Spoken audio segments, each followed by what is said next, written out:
Arise. Hello guys, welcome to the video. Today we will be reviewing the gacha game Solo Leveling Arise based on the popular manhwa Solo Leveling. Though I haven't played too many gacha games, I can still say this is one of the most free-to-play friendly gacha game I've ever came across. And for those who don't know what a gacha game is, in simple language, a game which relies heavily on repetitive gameplay, we call it a gacha game. Hello. I've been waiting. Would you like a cup of warm black tea? The core loop is open, repeat missions, get currencies, increase power and repeat. First of all, let's see the gameplay.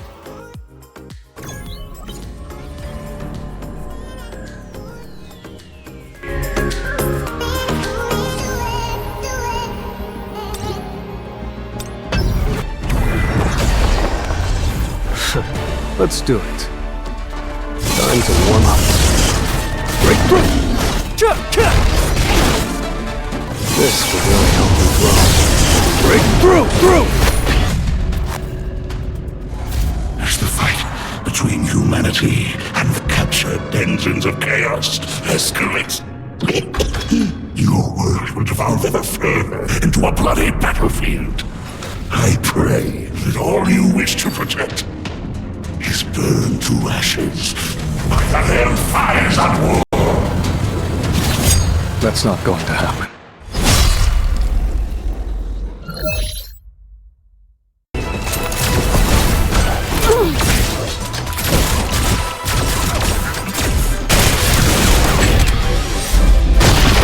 So, are you impressed yet?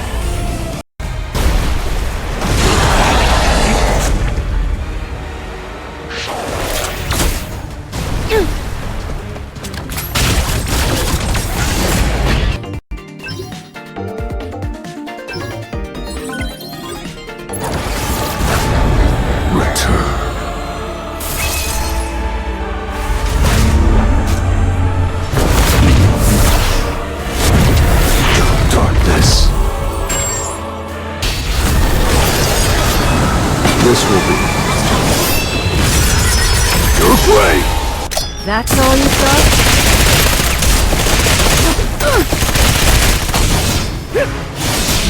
Focus! This is the end! You can't avoid it!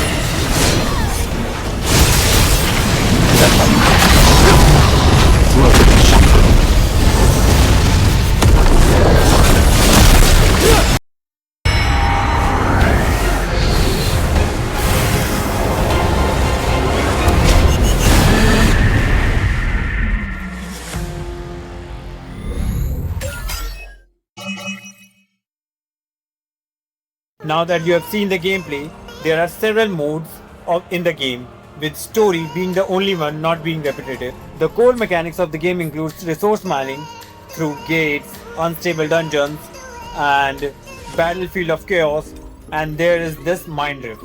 All of this is a resource mining mode with sweep feature available after clearing it once.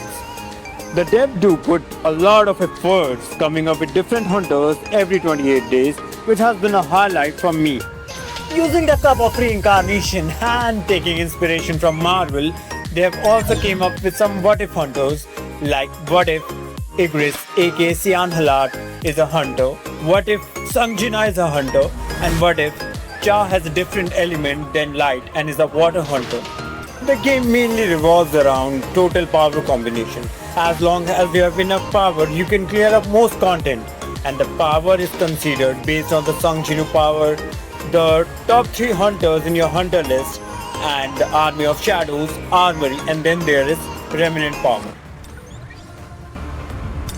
Now, talking about the draw system, here's the draw window where you can pull for characters that are recently released and the custom characters that have been put onto the custom banners, as well as Sangjinu weapons, as you can see right there.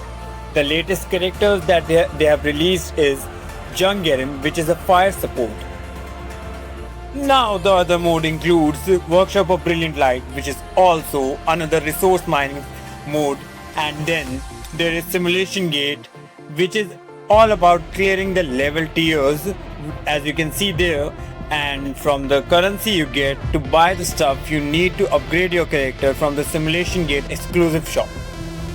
And the rest of the mode includes Power of Calamity and the Guild Boss, which is more or less about how high you can score in a given span of time. Then there is monthly content like The Architect is, Edge of Illusion and Dreams, and some events which keep the player base interested. As for the older players, it gets boring, but for the growing and the new players, it keeps them interested until the next patch comes in. Now, talking about the pay to win and free to play aspect, the game mostly is good for free to play players, except for the newly released Successor banner, which is totally for players who can pay, except for the currently going Shadow Monarch banner, as it is Sung Jinu itself. The pay to win aspect, like any other game, includes fast progress through purchases, and some makeup accessories are also included in the pay to win aspect. The devs are going really hard for gooners right now, and why I'm saying this is because of costumes like these, and let me show you some more costumes so you can understand what I'm trying to say. Let me also show you the costume of Yu Suyun, as you all remember it in the manhwa as the third member of the Arjun Guild. Now, talking about the drawbacks of the game, the first one is, despite being released at the Play Store, the game is fucked for smartphone players, and as a game which relies heavily on the repetitive gameplay, the game is not at all optimized for smartphones, and many of us have busy lifestyle, so we can't really play at a particular setup. The second one is that devs like to create problem themselves and solve it 3-4 patches later themselves. Another part that I want to mention is the usage option of Army of Shadows. Unlike manhwa, where the Shadow Army have played an important role, the game doesn't have much use for that, as the battle sequences are mostly for 3, 4 and 5 minutes, and shadows can only be used for one time per minute, and they don't create that much impact except for the passives they provide, which wards off after 30 seconds. With that, taking everything into perspective, I'll be giving this game a solid 3 out of 5 stars with all the reasons I've mentioned. Thanks for sticking around and subscribe to the channel for more videos.